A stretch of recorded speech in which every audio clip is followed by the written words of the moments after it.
Hello, स्वागत है आप सभी का आपके YouTube चैनल धीरज स्टडी में। कैसे हैं आप लोग? उम्मीद करता हूँ स्वस्थ होंगे और अपनी स्टडी कंटिन्यू कर रहे होंगे।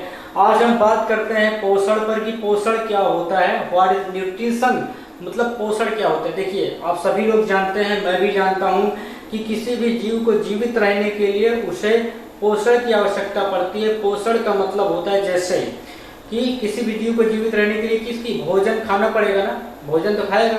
जैसे हरे पेड़ पौधे होते हैं वो प्रकाश संश्लेषण की क्रिया द्वारा भोजन बनाते हैं, ठीक है। और उसके बाद जो अन्य जीव होते हैं जैसे मनुष्य हो गया या अन्य प्राणी हो गए, वो क्या करते हैं, जीवित रहने के लिए कुछ ना कुछ तो खाएंगे। तो हम लोग क्या खाते हैं, भोजन खाते हैं। तो भोजन में क्या होता है, भोजन में बहुत से पोषक तत्व पाए जाते हैं, जैसे कि प्रोटीन हो गया, ठीक है, प्रोटीन हो गया, कार्बोहाइड्रेट्स हो गया, प्रोटीन हो गया, कार्बोहाइड्रेट्स हो गया, विटामिन हो गया, उसके बाद खनिज लवण हो गया, और खनिज लवण हो गया, और जल हो गया। तो प्रोटीन, विटामिन, कार्बोहाइड्रेट, खनिज लवण, जल, ये सारी चीजें क्या हैं, ये पोषक तत्व होते हैं जो कि भोजन में पाए जाते हैं। जब इन्हीं पोषक तत्वों के जरिए कोई भी जीव पोषण प्राप्त करता है तो उसको कहा जाता है पोषण, ठीक है। तो आप लोग समझ गए होंगे पोषण क्या है। मतलब किसी भी जीव को जीवित रहने के लिए भोजन खाना पड़ेगा और उस भोजन में विभिन्न प्रकार के पोषक तत्व पाए जाते हैं, जैसे विटामिन, खनिज लवण और कार्बोहाइड्रेट, जल, ये सारी चीजें पाई जाती हैं। तो इनके जरिए जब शरीर को या किसी भी जीव को जब पोषण प्राप्त होता है तो इसी को कहा जाता है पोषण, ठीक है। तो इतना आप लोग समझ गए होंगे। अब देखते हैं कि पोषण की आवश्यकता क्यों पड़ती है। देखिए, किसी भी जीव को उसके लाइफ प्रोसेस चलाने के लिए, उसके जीवन की क्रियाओं को सुचारू रूप से चलाने के लिए पोषण की आवश्यकता पड़ती है, ठीक है। और दूसरी चीज जो होता है, जैसे शरीर में हमारे क्या होती है, कोशिकाओं की टूट फूट की मरम्मत होती रहती है। तो उन टूट फूट की मरम्मत के लिए हमें पोषण की आवश्यकता पड़ती है। मतलब हमारे शरीर में प्रोटीन, विटामिन, खनिज लवण, कार्बोहाइड्रेट, जल, ये सारे पोषक तत्व पहुंचने चाहिए। और ये पोषक तत्व कैसे पहुंचेगा, जब हम भोजन खाएंगे तब, ठीक है। तो ये सारी चीजें जो है के लिए पोषण जो है वो जरूरी होता है, देखिए। और तीसरी चीज होती है जैसे कि शरीर का विकास। जब हम पोषण करते हैं तो उससे हमें पोषक तत्व प्राप्त होते हैं, जिससे कि नई कोशिकाओं का निर्माण होता है, कोशिकाओं को ऊर्जा प्राप्त होती है और इससे शरीर का आकार बढ़ता है और शरीर का विकास होता है, ठीक है। और जो अगली चीज है इम्यूनिटी पावर, ठीक है। इम्यूनिटी पावर का मतलब होता है रोग प्रतिरोधक क्षमता। जब हम भोजन खाएंगे तभी हमारे शरीर में रोगों से लड़ने की क्षमता मिलेगी। तो इस तरीके से पोषण क्यों आवश्यक है वो आपने जान लिया। चलिए देखते हैं पोषक पदार्थ। जब हम पोषण प्राप्त करते हैं, भोज्य पदार्थ खाते हैं, तो उसमें विभिन्न प्रकार के पोषक तत्व होते हैं। उन्हीं पोषक तत्वों में से एक पोषक तत्व का नाम है कार्बोहाइड्रेट, ठीक है। कार्बोहाइड्रेट करता क्या है, देखिए, कार्बोहाइड्रेट शरीर में ईंधन के रूप में कार्य करता है। किसके रूप में, जैसे किसी भी मशीन को चलाने के लिए ऑयल की आवश्यकता पड़ती है, ईंधन की आवश्यकता पड़ती है, फ्यूल की आवश्यकता पड़ती है। इसी तरीके से शरीर को ऊर्जा देने के लिए किसकी आवश्यकता पड़ेगी, कार्बोहाइड्रेट्स की आवश्यकता पड़ती है। तो कार्बोहाइड्रेट को आप क्या कहेंगे, फ्यूल कहेंगे, मतलब शरीर का ईंधन कहलाता है। ईंधन का क्या काम होता है, ऊर्जा देना। उसी तरीके से कार्बोहाइड्रेट्स क्या काम करता है, कार्बोहाइड्रेट जो होता है वो शरीर को ऊर्जा देने का काम करता है, मतलब ये शरीर का ईंधन कहलाता है, देखिए। और कार्बोहाइड्रेट किससे मिलकर बनता है, कार्बोहाइड्रेट्स में जो है कार्बन, हाइड्रोजन और ऑक्सीजन पाए जाते हैं, ठीक है। कार्बन, हाइड्रोजन और ऑक्सीजन पाए जाते हैं। और इनका अनुपात कितना होता है, इनका अनुपात होता है 1:2:1, ठीक है। तो कार्बोहाइड्रेट में, मतलब कार्बोहाइड्रेट किससे मिलकर बना होता है, कार्बोहाइड्रेट कार्बन, हाइड्रोजन और ऑक्सीजन के संयोग से बनता है। इनका अनुपात कितना होना चाहिए, जैसे समझाने के लिए मैं आपको बता रहा हूँ। 1 चम्मच आपको कार्बन मिलाना पड़ेगा, हाइड्रोजन जो है 2 चम्मच मिलाना पड़ेगा और ऑक्सीजन 1 चम्मच। जब इनका हम रासायनिक अपक्रिया कराएंगे तो उससे कार्बोहाइड्रेट्स प्राप्त होता है। ठीक है, तो इनका जो मेन कार्य होता है वो क्या होता है, शरीर को ऊर्जा देने का काम होता है, मतलब शरीर के ईंधन के रूप में कार्य करना होता है। अब जो कार्बोहाइड्रेट्स होते हैं वो दो तरीके के होते हैं, सरल कार्बोहाइड्रेट एवं जटिल कार्बोहाइड्रेट। सरल कार्बोहाइड्रेट्स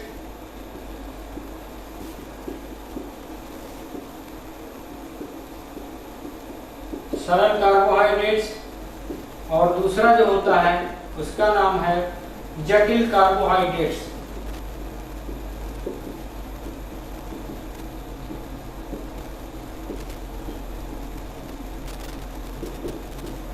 ठीक है, सरल कार्बोहाइड्रेट्स और जटिल कार्बोहाइड्रेट्स। सरल कार्बोहाइड्रेट्स का मतलब होता है ये इनके जो अणु होते हैं वो सरल होते हैं, उनको पचाना आसान होता है, और जो जटिल कार्बोहाइड्रेट्स होते हैं इनके अणुओं का पचाना थोड़ा सा कठिन होता है। तो अब देखते हैं सरल कार्बोहाइड्रेट कौन कौन से होते हैं, जैसे ग्लूकोज, फ्रक्टोज एवं लैक्टोज। ग्लूकोज, फ्रक्टोज एवं लैक्टोज जो होते हैं ये सरल कार्बोहाइड्रेट्स होते हैं, इनको पचाना जो है वो आसान होता है, सरल होता है। ये जो है कहाँ पे पाए जाते हैं, तो देखिए ये पाए जाते हैं गन्ना में। किसमें पाए जाएंगे, गन्ना में पाए जाएंगे, आलू में पाए जाते हैं, चुकंदर में पाए जाते हैं और खजूर में पाए जाते हैं। ठीक है, तो किस में पाए जाएंगे, गन्ना में पाए जाते हैं, चुकंदर में पाए जाते हैं और उसके बाद कहने का मतलब ये कह सकते हैं आप खजूर। ठीक है, खजूर में पाए जाते हैं।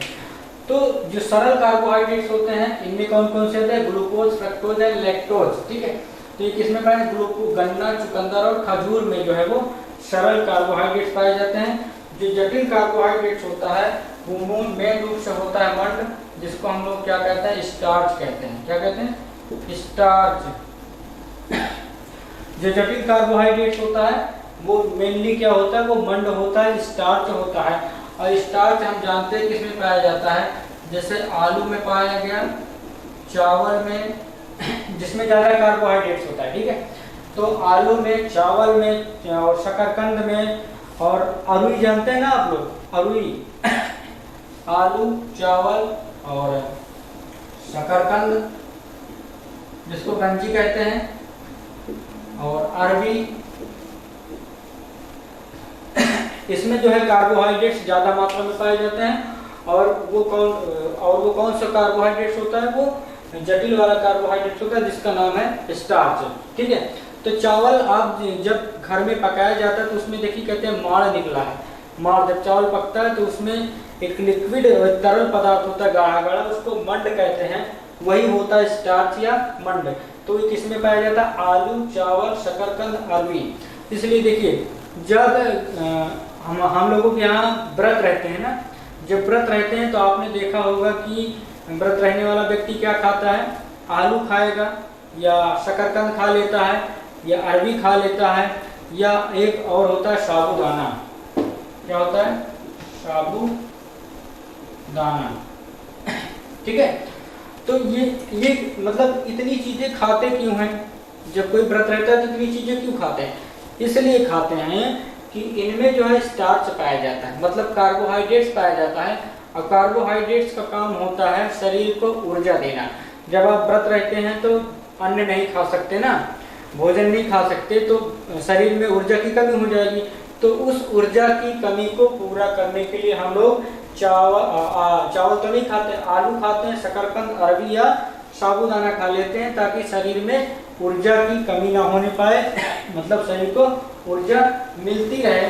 तो इस तरीके से ये हो जाता है सरल कार्बोहाइड्रेट और जटिल कार्बोहाइड्रेट। चलिए देखते हैं कि कार्बोहाइड्रेट्स के क्या कार्य होते हैं।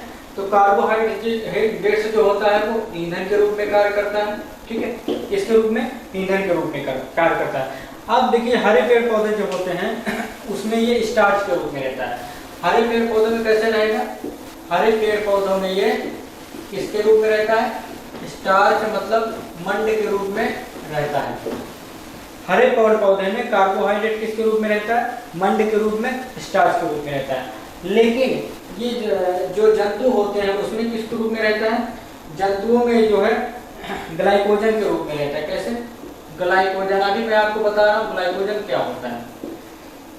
हरे पेड़ पौधों में कार्बोहाइड्रेट स्टार्च के रूप में रहता है, और जंतुओं में क्या होता है? जंतुओं में ये ग्लाइकोजन के रूप में रहता है। देखिए, जब हम भोजन खाते हैं तो उसके बाद क्या बनता है?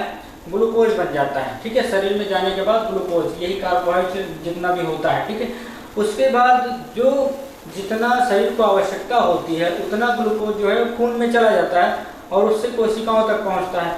लेकिन जो अतिरिक्त ग्लूकोज होता है, अतिरिक्त कार्बोहाइड्रेट्स होता है, वो जो है यकृत में ग्लाइकोजन के रूप में उपस्थित हो जाता है, जो एक प्रकार का संचित ईंधन है। जब शरीर को या खून को ग्लूकोज की आवश्यकता पड़ती है तो वही ग्लाइकोजन, जो कि कार्बोहाइड्रेट्स है, ग्लाइकोजन के रूप में था, अब वो जो है पुनः ग्लूकोज में बदल जाएगा और शरीर को ऊर्जा देगा।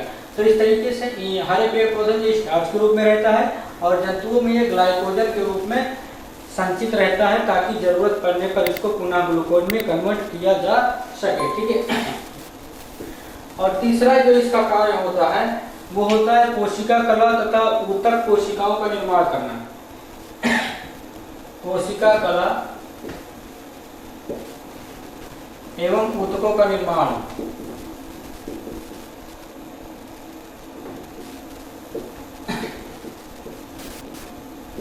देखिए, कार्बोहाइड्रेट्स का जो अगला कार्य है कोशिका कला या ऊतकों का निर्माण। ऊतकों का निर्माण क्या होगा? जब ऊतकों का निर्माण होता है तो इससे जो है नए मतलब शरीर का विकास होता है, मतलब शरीर विकास करने में इसका काम होता है। और ये कोशिका कला का निर्माण करता है, ऊतक कोशिकाओं का निर्माण करके ऊतक के विकास को प्रोत्साहित करता है, जिससे शरीर का विकास होता है। उसके बाद ये जो होता है वसा के रूप में संचित रहता है। वसा के रूप में ये शरीर में क्या होता है? संचित रहता है, और आवश्यकता पड़ने पर कार्बोहाइड्रेट्स जो होता है वो पुनः शरीर को प्राप्त हो जाता है, ईंधन प्राप्त होता है।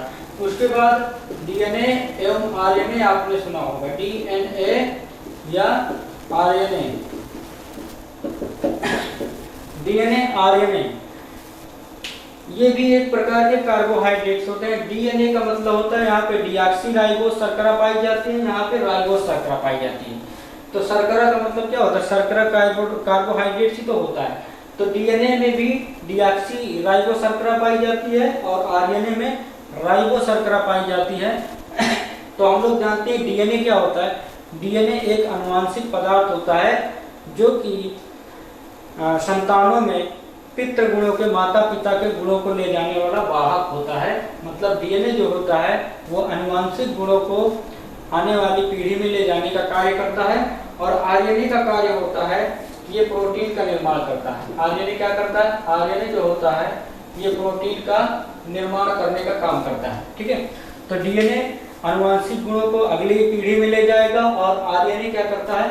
आरएनए प्रोटीन का काम करता है। और दोनों जो है कार्बोहाइड्रेट्स ही होते हैं। ये डीऑक्सी राइबोस शर्करा होती है और ये राइबोस शर्करा होती है। उसके बाद ये स्तन ग्रंथियों में जो हम स्तन ग्रंथियां होती हैं उसमें ये ग्लूकोज और लैक्टोज का निर्माण करती हैं। ठीक है, ग्लूकोज और लैक्टोज का निर्माण करती हैं, जिससे कि ग्लूकोज एवं लैक्टोज स्तन ग्रंथियों में ग्लूकोज एवं लैक्टोज का निर्माण करते हैं, जिससे कि दुग्ध स्रावित होता है और बच्चे स्तनपान करके उससे अपना पोषण प्राप्त करते हैं। तो ये रहा आपका कार्बोहाइड्रेट्स का कार्य, कि कार्बोहाइड्रेट्स के क्या क्या कार्य होते हैं। चलिए देखते हैं नेक्स्ट हमारा जो पोषक पदार्थ है वो है वसा। वसा का कार्य क्या होता है? ये अतिरिक्त कार्बोहाइड्रेट्स जो होता है वो अतिरिक्त भोज्य पदार्थ के रूप में संचित रहता है।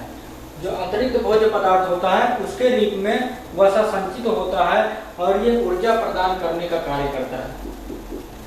मैं आपको वसा के बारे में बता देता हूँ। जैसे कि वसा करता क्या है, जो जो लोग ज़्यादा भोजन खाते हैं उनका जो अतिरिक्त, देखिए अभी कुछ लोगों की डाइट ज़्यादा होती है, वो लोग ज़्यादा भोजन खाते हैं, कुछ लोग 1-2 रोटी में ही काम चला लेते हैं। तो जो कम भोजन करता है उसका शरीर दुबला पतला होता है, लेकिन जो काफ़ी अच्छा भोजन करता है अधिक मात्रा में, उसमें जितना शरीर को आवश्यकता होगी उतना तो ले लेगा, लेकिन जो अतिरिक्त भोजन किया है वो शरीर में जाकर संचित हो जाता है वसा के रूप में।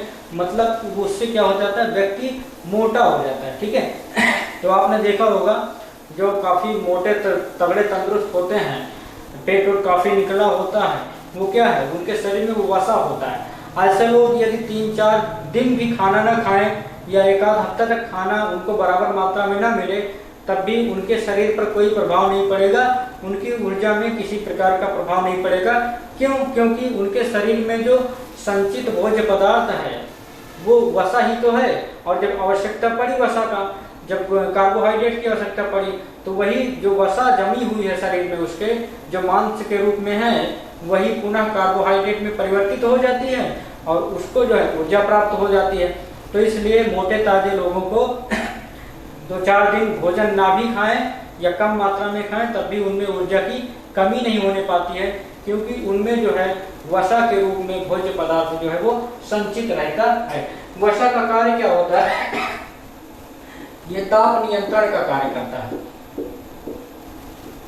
वसा जो है ताप नियंत्रण का कार्य करता है। कहने का मतलब शरीर का जो टेम्परेचर होता है, जो तापमान होता है, वो वसा कंट्रोल करता है। ठीक है, जैसे जो लोग बहुत दुबले पतले होते हैं, जिनमें वसा नहीं होता है जिनके शरीर में, उन लोगों को बहुत जल्दी ठंडी भी लग जाएगी और बहुत जल्दी गर्मी भी लग जाती है।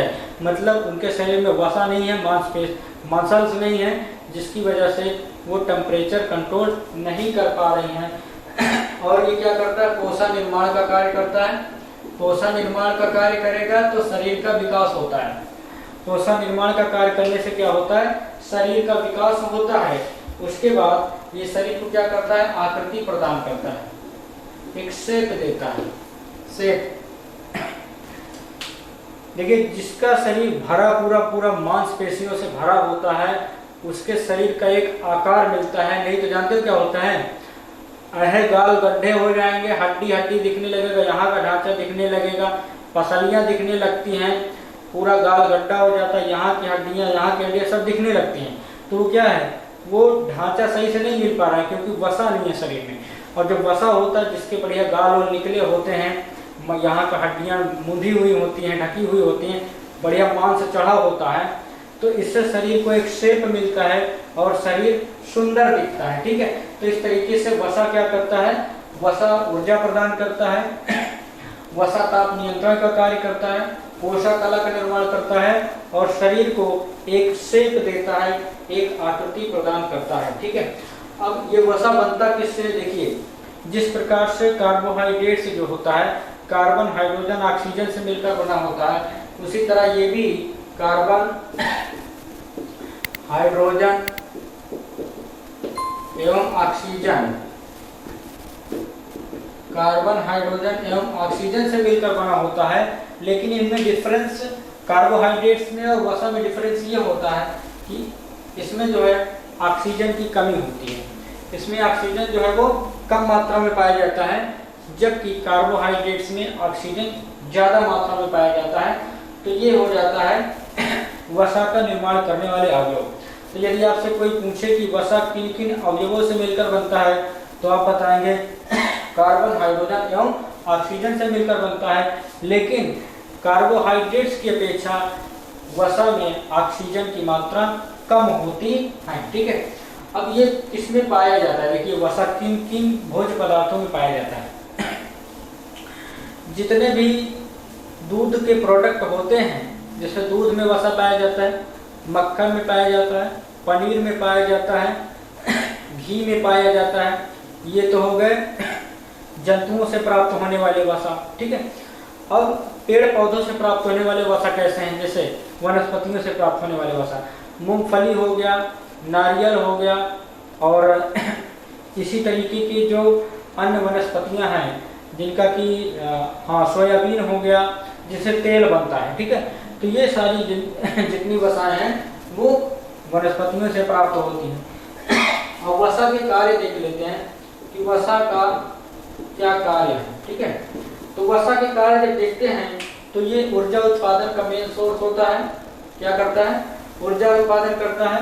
दूसरा, ताप नियंत्रण करता है, ताप नियंत्रण करने का काम करता है। और उसके बाद जो अतिरिक्त वसा होती है वो ग्लाइकोजन के रूप में या पुनः कार्बोहाइड्रेट के रूप में इसको क्या कर सकते हैं,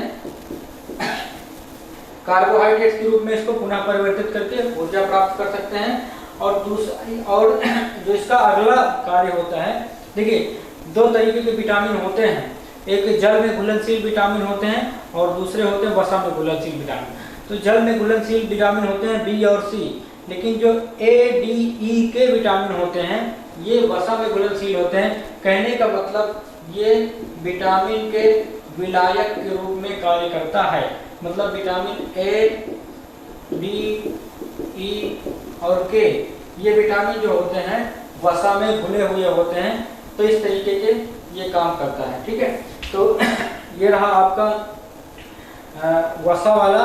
तो देख लिया आपने कि वसा किन किन चीज़ों में पाया जाता है, वसा का कार्य क्या होता है। चलिए देखते हैं प्रोटीन्स क्या होते हैं। तो प्रोटीन्स जो होता है एक प्रमुख पोषक तत्व होता है जो कि एक जटिल कार्बनिक पदार्थ है। प्रोटीन क्या है? एक जटिल कार्बनिक पदार्थ है।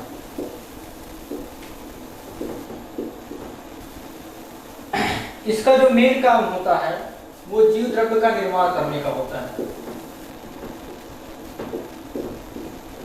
जीव द्रव्य का निर्माण का मतलब होता है जो मानव शरीर की कोशिकाएं होती हैं उन कोशिकाओं में जीव द्रव्य पाया जाता है, लिक्विड पाया जाता है। उस लिक्विड में क्या होता है, उस लिक्विड का निर्माण कौन करता है? प्रोटीन्स करते हैं। तो इस तरीके से प्रोटीन क्या है? प्रोटीन एक जटिल कार्बनिक पदार्थ है। ये जीव द्रव्य का निर्माण करता है और प्रोटीन सभी प्रकार के एंजाइम का निर्माण करते हैं। क्या करते हैं?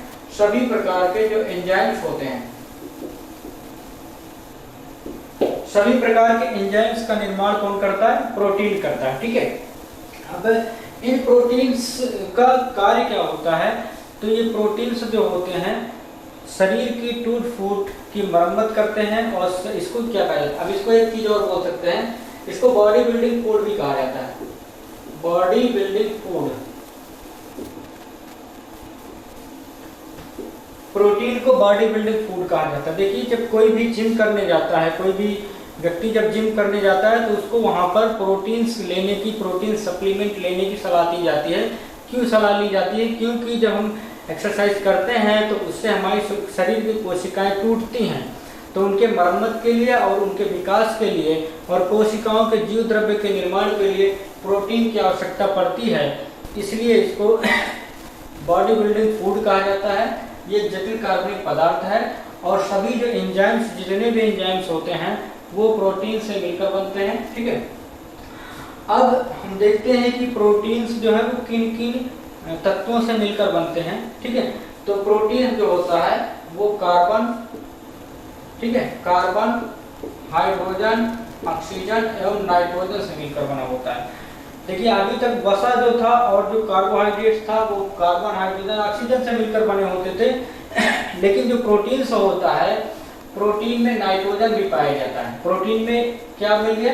प्रोटीन में नाइट्रोजन भी पाया जाता है। इसका मतलब आप एक चीज यहाँ से क्लियर कर सकते हैं कि जो नाइट्रोजन युक्त वाले जो फसलें होती हैं, जैसे कि दाल वाली फसलें होती हैं, उनमें होता क्या है कि उसमें कुछ उनकी जड़ों में बैक्टीरिया पाए जाते हैं जो वायुमंडल की नाइट्रोजन को नाइट्रेट में परिवर्तित कर देते हैं और तो उसमें उनको पोषक पदार्थ होता है पेड़ पौधों को, और वही नाइट्रेट जो होता है वो पुनः जाके उनके खाद्य पदार्थों में, मतलब दालों में मिल जाता है। और जब हम दाल खाते हैं तो उस समय प्रोटीन प्राप्त होता है। तो इसका मतलब समझ सकते हैं कि दालों से हमें क्या मिलता है? प्रोटीन मिलता है, ठीक है। तो इस तरीके से ये इसका कार्य हो गया। अब देखते हैं कि ये किन किन खाद्य पदार्थों में पाए जाते हैं, ठीक है। प्रोटीन, देखिए प्रोटीन जो होता है जैसे कि अंडा में पाया जाता है, ठीक है, दूध में पाया जाता है और मछली में पाया जाता है, मांस में पाया जाता है, प्रोटीन पाया जाता है। और कुछ अन्य फसलें होती हैं जैसे कि दाल, दाल मैंने लिखा नहीं लिखा अभी, दाल में पाया जाता है, सोयाबीन में पाया जाता है, सोयाबीन में पाया जाता है। उसके बाद मूंगफली में पाया जाता है, सोयाबीन में तो बहुत ज़्यादा प्रोटीन पाया जाता है। तो इन सब चीज़ों में प्रोटीन पाया जाता है। और एक चीज़ आपको बता दें, जैसे दूध तो जानवरों से हमें प्राप्त होता है, लेकिन सोयाबीन का भी दूध बनता है, सोयाबीन का पनीर बनता है, उससे घी बनाया जाता है। क्यों? क्योंकि इसमें प्रोटीन पाया जाता है, और प्रोटीन वही प्रोटीन की आवश्यकता पड़ती है बच्चों को। तो वही जो मार्केट में दूध आता है ना, ज़्यादातर वो सोयाबीन वगैरह से मिलकर बना होता है। तो दूध, अंडा, दाल, मांस, मछली, सोयाबीन, मूंगफली, इसमें प्रोटीन पाया जाता है। अब हम देखेंगे कि प्रोटीन का कार्य क्या होता है। तो प्रोटीन का कार्य होता है शरीर का वृद्धि और टूट फूट की मरम्मत करना। शरीर क्या करता है? ये वृद्धि, शरीर की वृद्धि। जैसे अभी मैंने बताया बॉडी बिल्डिंग फूड है, कहने का मतलब यदि किसी बच्चे को यदि बचपन में प्रोटीन की कमी हो गई तो उसके विकास पर बुरा असर पड़ता है। तो प्रोटीन करता क्या है? ये शरीर के कोशिकाओं के टूट फूट की मरम्मत करता है और शरीर की वृद्धि करने में सहायक होता है। ठीक है। और आपने देखा होगा हमारे खून में क्या होता है? हीमोग्लोबिन पाया जाता है। क्या पाया जाता है?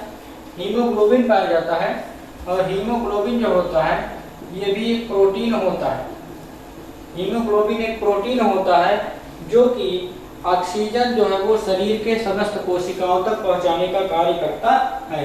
तो इस तरीके से देख सकते हैं यहाँ पे प्रोटीन की कौन कौन सा कार्य कर रहा है। ठीक है। उसके बाद ये जो हमारे शरीर में जो पाए जाते हैं थ्रोम्बिन और फाइब्रिनोजन, थ्रोम्बिन एवं फाइब्रिनोजन, फाइब्रिनोजन ब्लड वाले चैप्टर में मैंने इसको पढ़ाया था कि थ्रोम्बिन और फाइब्रिनोजन ये भी प्रोटीन होते हैं। और ये जो होते हैं खून को बहने से रोकते हैं। जैसे कहीं पे शरीर में कट जाता है तो खून बहता है, उसके बाद 2-4 मिनट बाद खून का थक्का जम जाता है। तो वो किस प्रोटीन की वजह से होता है? तो वो थ्रोम्बिन एंड फाइब्रिनोजन की वजह से होता है। तो ये रहे आपका प्रोटीन कि प्रोटीन को क्या कहा जाता है, प्रोटीन किन किन पदार्थों में पाया जाता है, प्रोटीन किन किन अवयवों से मिलकर बना होता है, प्रोटीन के कार्य क्या होते हैं। देखिए जो हमारा नेक्स्ट पोषक पदार्थ है जो कि भोज्य पदार्थों से में प्राप्त होता है उसका नाम है विटामिन्स। विटामिन्स के बारे में आप लोगों ने काफ़ी चीज़ें सुना भी होगा कि विटामिन क्या क्या क्या होते हैं, इनका कार्य क्या होता है। लेकिन हम आपको बता दें विटामिन्स होते क्या हैं। विटामिन भी कार्बनिक पदार्थ होते हैं। कौन से पदार्थ होते हैं? विटामिन कार्बनिक पदार्थ होते हैं और ये उपापचय की क्रिया करते हैं, उपापचय की क्रिया करते हैं और प्रतिरक्षा प्रदान करते हैं, शरीर को प्रतिरक्षा प्रदान करने का काम करते हैं। तो जो विटामिन होते हैं वो कार्बनिक पदार्थ होते हैं। ये उपापचय की क्रियाएं जो शरीर में होती हैं, उन एनाबॉलिक क्रियाएं उनको करते हैं। और उसके बाद इनका जो मेन काम होता है वो प्रतिरक्षा प्रदान करना होता है, इम्यून सिस्टम प्रदान करना होता है, मतलब शरीर को रोगों से बचाने का काम करना होता है। ठीक है। तो जो विटामिन को आप इस तरीके से कह सकते हैं कि विटामिन जो होते हैं वो हमें विभिन्न रोगों से बचाने का काम करते हैं। मतलब यदि विटामिन की कमी हो गई तो कई सारे रोग हो जाते हैं, विटामिन की पूर्ति हो जाने पर वो रोग खत्म हो जाते हैं। और इस तरीके से विटामिन का जो नामकरण किया था वो फंक ने किया था।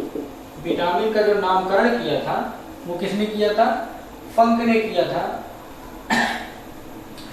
और विटामिन 2 प्रकार के होते हैं। कितने प्रकार के होते हैं? विटामिन होते हैं 2 प्रकार के, जैसे कि जल में घुलनशील विटामिन एवं वसा में घुलनशील विटामिन। जल में घुलनशील, जल में घुलनशील और वसा में घुलनशील,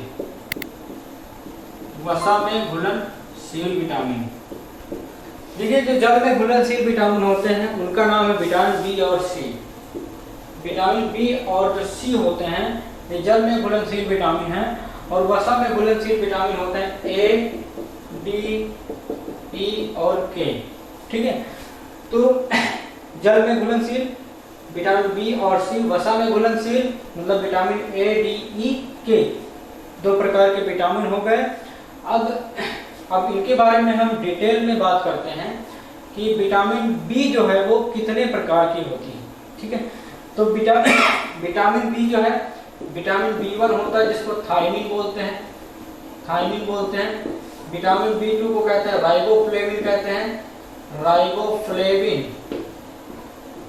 विटामिन B3 होता है पेंटोथेनिक अम्ल, विटामिन B3 होता है पेंटोथेनिक अम्ल।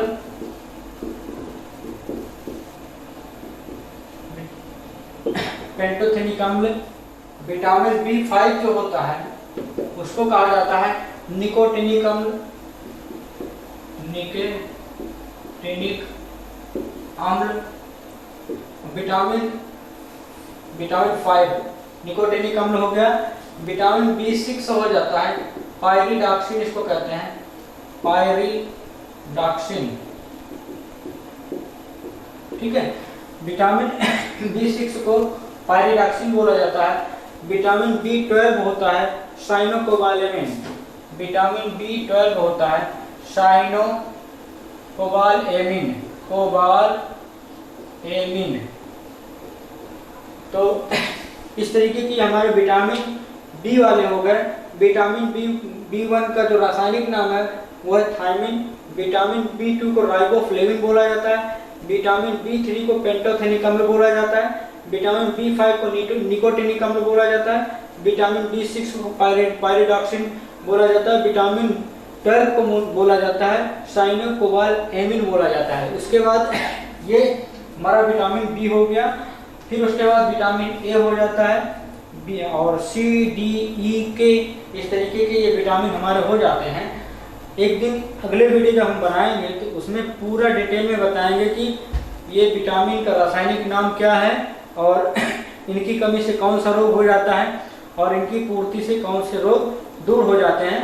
तो विटामिन एक तरीके से रोगों से बचाने वाले तत्व होते हैं और ये हमें रोगों से बचाते हैं। इनकी कमी से रोग हो जाते हैं, इनकी पूर्ति करने से रोग खत्म हो जाते हैं।